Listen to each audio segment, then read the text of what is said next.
간단히 말해서 DNA는 염색체를 형성하지만 이 과정을 이해하는 것입니다.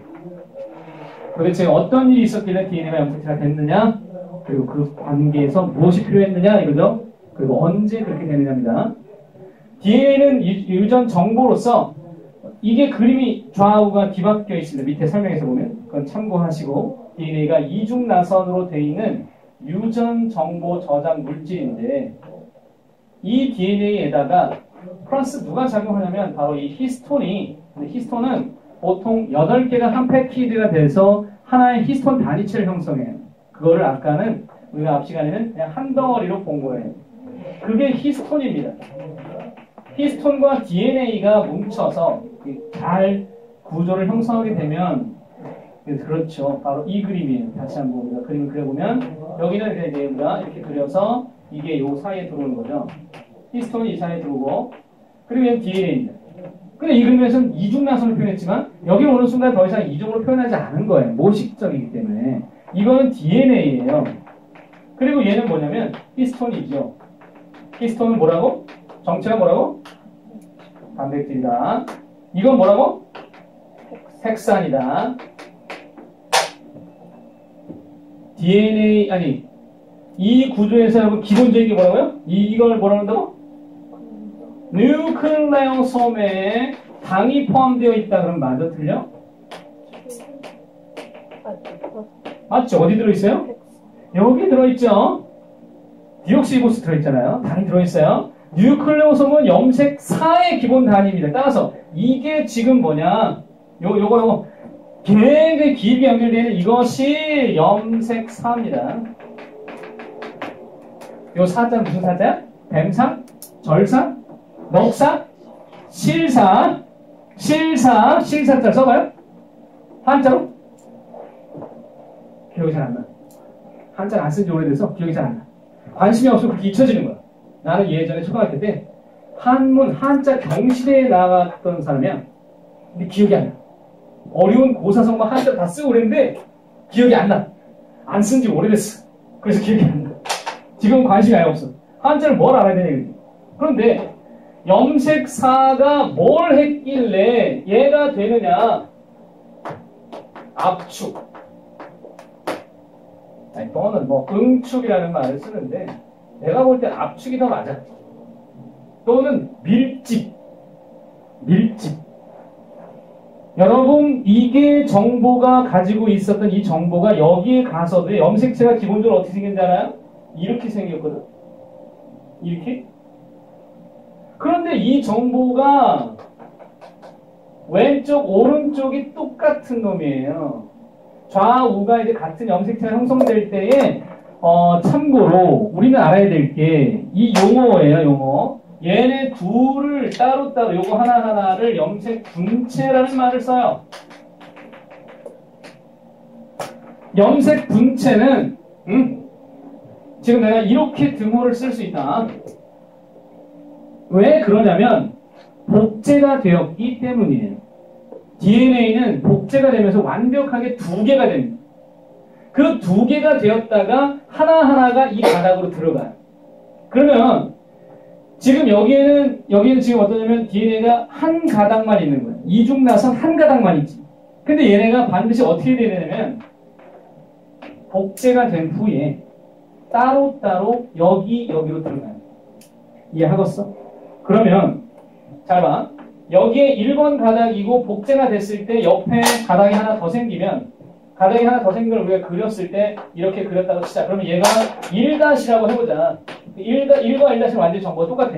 복제가 된 거니까. 그때 어디로 들어가냐면 염색 분체에 한 군데씩 들어가. 여기 1, 여기 1-. 그때 지금 빗금친 부분과 치지 않은 구역이 한 가닥이 되는 거야. 오케이? 근데 이거는 쏘리. 얘는 완전히 똑같은 놈인데 하나가 뭐가 빠져 있냐면 염색체를 형성할 때 옆에 하나가 더 있어요. 요 한 놈이 또 오게 돼 있습니다. 이건 복제가 된 게 맞고 옆에 한 놈이 또 있는데 1과 1-는 완전히 일치한 놈이에요. 근데 이놈이 하나가 더 있을 때 우리는 이 관계를 이르러 상동관계라는 말을 해요. 그리고 여기도 보다시피 이쪽에도 또 분체가 있죠. 그럼 얘네들은 복제된 놈이 또. 그러면 이때 1과 1-는 완전 쌤쌤인데 여기를 만약에 2라고 쳐보자. 2. 그리고 이걸 2-라고 합니다. 이제 우리의 질문은 2와 2-에 있어요. 1과 2에 있어요. 2와 2-는 완전 동일. 그럼 도대체 1과 2는 무슨 관계일까요? DNA에서부터 저렇게 두 개가 존재해요. 이 개념이 곧 EN적 개념입니다. 핵상이라는 게 EN이 있고 N이 있다고 그랬죠. EN이 존재한다는 건 무슨 뜻이냐면 쌍으로 존재한다는 얘기예요. DNA 단계에서부터 언제나 쌍으로 존재했습니다. 자, 여기 아주 중요한 내용이 내포되어 있어요. 유전을 전체를 아우르는 아주 중요한 개념을 지금 설명합니다.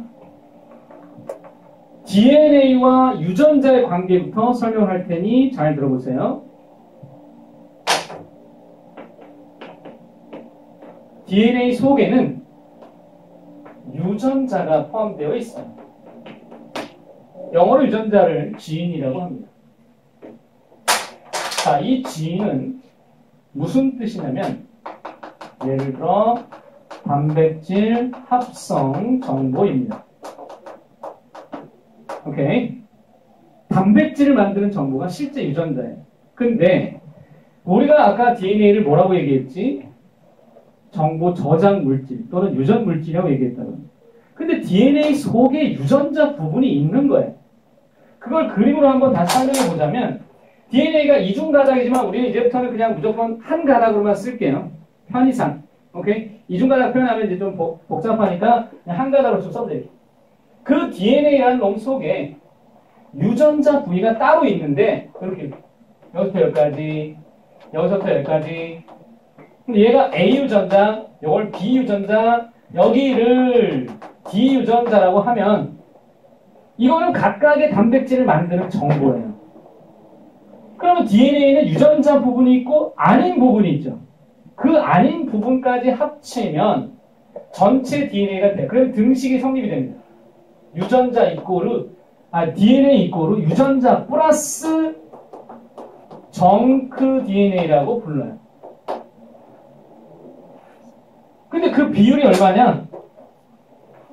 2%, 98%, 다 합치면 100이죠? 유전자 부위는 전체 DNA 가운데 2% 정도 돼요. 근데 그게 우리 사람의 세포에서 하나의 세포가 유전자를 다 갖고 있는데 걔네들이 약 23,000개 정도 유전자가 있고 그 중에 3,000개 정도만 발현이 되고 우리 몸에는 3,000가지 정도의 단백질이 있다고 보면 됩니다. 근데 어쨌든 유전자는 이런 거라면 얘는 뭐예요?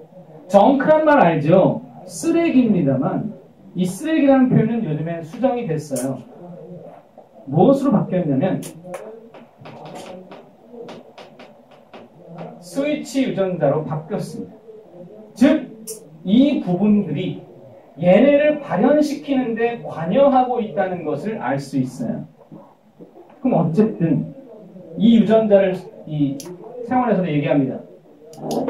자, 근데 아까 내가 뭐라고 했어요? 쌍으로 존재한다고 했죠? 잘 봐. 1번 DNA 옆에는 항상 일반적인 체세포에서 누가 있냐면 얘가 있어요. 오케이, 말이? 잘 봐. 여기에 짜라란 띠리리 왜냐면 완전히 닮아 있어요.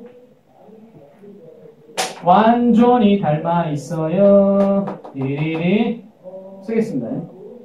A, B, D 이렇게 보이시죠? 똑같은데요? 달라질 수 있어요. 별. 저 별이야. A 아니야? 다시 쓸게. 이거 별이야, 별. B와 B별 또는 A와 A별 유전자 여기 D가 D별로 됐다면 옛날에 이걸 어떻게 썼었냐면 B별 대신에 이렇게 썼어요. 대문자 B가 아닌 응? Big B, Small B. 근데 이 Big A와 Small A를 표현했던 방식에서 요즘에는 이 방식을 잘 안 써요. 잘못 오해가 될 수 있기 때문에. 자, 이건 무슨 뜻이냐면 얘네 둘 간의 관계가 상동 관계인 게 맞는데 상동 DNA라고 볼 수 있는데 그 애들이 A와 A로 있을 때는 똑같은 존재예요. 근데 이렇게 되면 다르죠. 근데 얘는 지금 정상적인 존재라고 가정해보자. 근데 얘가 돌연변이 생겨서 B별이 됐어. 그럼 더 이상 B별은 그 B가 원래 가졌던 기능을 나타내지 못한다고 치자. 그랬을 때 얘는 이와의 관계에 있어서 두 가지 특징을 내보낼 수 있는, 잘 보세요. 여기서 만약에 이걸 가지고 있는 사람에게서 B는 정상이고 D는 비정상이라면 무슨 얘기냐면 비유전자는 정상적으로 발현이 됐지만 D는 이상하게 안 나타났다면, 즉 발병이 되거나 무슨 질병이 생겼다면 이건 어떻게 해석되냐면 두 개를 다 갖고 있는데 B가 나타났다는 건 B별이 되거나 말거나 내가 할게요예요. 내가 할게요. 근데 얘는 누가 나타난 거냐면 이게 나타난 겁니다. 이상이 있는 게 나타난 거죠. 따라서 이때 해석할 때 B가 B별을 이겼다라거나 B가 B별에 대해서 우성이라고 얘기하면 돼요. 근데 얘는 어떻게 되냐면 D가 D별에 대해서 열성으로 작용하고 있다는 뜻입니다. 여러분의 기억력을 한번 테스트하기 위해서 요거 하나 얘기합니다. 우리 몸에 관련된 유전 질환 중에서 사람의 유전 질환 가운데서 이렇게 하나만 잘못돼도, 둘 중에 하나만 잘못돼도 발병되는 질병이 하나 있어요. 그것도 상념색체 위에 있는 유전병 하나가, 대표적인 사례가 헌팅턴 무도병이에요. 무한도전 아니에요. 헌팅턴 무도병은 춤추는 것 같이 되는 질병인데요. 왜 그러냐면 뇌에 이상이 생겨요. 뇌에 유전자 이상이 생기면 뇌의 기능이 마비되면서, 특정 뇌 기능이 마비되면 중뇌와 소뇌의 기능에 마비가 생기면 자세를 못 맞춰요. 균형감이 상실됩니다. 그래서 몸이 흔들리는 증상인데 이 증상은 뇌병변, 4대 뇌병변이 있어요. 그 중에 하나가 헌팅턴 무도병인데 파킨슨병과 알츠하이머와 그다음에 이제 기타 이 질병에 대해서 이것도 하나의 그건데 얘는 우성 유전입니다. 상념색체 우성이라는 것을 여러분이 꼭 기억했다가 이 얘기가 언제 나오냐면 이 단원의 마지막 테마 돌연변이에서 나오거든. 그때 내가 물어볼 거야. 야, 그때 기억나니? 상념색체 우성으로 유전되는 게 뭐 있다고 질병? 헌팅턴 무도병이요! 라고 기억해서 대답해줘. 그게 언제쯤이냐면 한 3, 4주? 기억할 수 있나? 해봐. 얘가 봐봐. 얘가 염색체를 형성해서 한쪽을 만들면 그 옆에 복제된 놈이 똑같이 와서 붙고 얘가 그 옆에 상동으로 자리하게 돼요. 복제돼서. 오케이? 따로따로 DNA가 들어간다면 여기 하나의 DNA가 있고 여기 하나의 DNA가 또 있는 거예요. 여기도 DNA가 있고 여기도 DNA가 있는데 한 덩어리, 한 줄의 DNA가 한 염색체를 형성하는 겁니다. 사람의 염색체를 모두 다 하나의 세포에 있는, 한 세포에 있는 DNA를 전부 낱낱이 일일이 한 줄로 쭉 세워가지고 다 붙이면 총 길이가 한 세포에 있는 DNA의 총 길이를 다 합치면 2m예요. 그럼 여러분 한쪽, 상동 말고 한쪽만 보면 1m인 걸 알 수 있겠죠. 상동으로 2m니까요. 실제 우리 유전 정보 이 한쪽만 다 붙이면 1m, 이만큼. 그걸 압축시켜서 핵 속에 집어넣는 거예요. 핵의 크기가 얼마나 될까요? 굉장히 작겠죠. 압축률 세계 최고의 정보 저장체가 DNA입니다. 그 DNA를 연구한다는 것은 새로운 차원의 정보 저장 방식을 이해하는 거예요. 그 구조를 이해하려면 염색사가 염색체가 되는 방법을 찾아보세요. 그러면 3D 반도체를, 3차원 반도체를 만들 수 있을지도 모릅니다. 그럼 아마 그게 성공이 된다면 재산은 조 단위로 갈지 몰라요. 만약에 여러분이 4조 원을 가진 조회 놀림처럼 되면 4조 원 들고 여기 국민은행 마두동 지점에 가봐요. 저 예금 좀 하려고 그러는데요. 예, 통장 개설에 하는다면 이제 첫 예금 얼마나 하실 겁니까? 고객님 4조 원. 네, 뭐라고 하셨습니까? 4조 원이요. 네, 고객님 장난치지 말고요. 뭐 당장으로 만약 보여줬다면 그때는 어떻게 되느냐? 그 은행에서 처리 못해요. 왜냐하면 4조 원을 국민은행에 넣을 수가 없어요. 국민은행의 주주가 대표이사가 되면서 주인이 바뀝니다. 국민은행을 사시겠다는 겁니까? 통째로 팔지 않아요. 따라서 국민은행의 대표가 되지 않는 이상은 그렇게 살 수가 없죠. 4조 원은 어마어마한 돈이에요. 근데 그렇게까지 갈 수 있는 혁신적인 어떤 시장의 이 생명공학 쪽에 있다는 거예요. 앞으로 시장은 생명공학에서 한 2,000조 이상의 시장이 열릴 것으로 보기 때문에 무궁무진합니다. 오케이.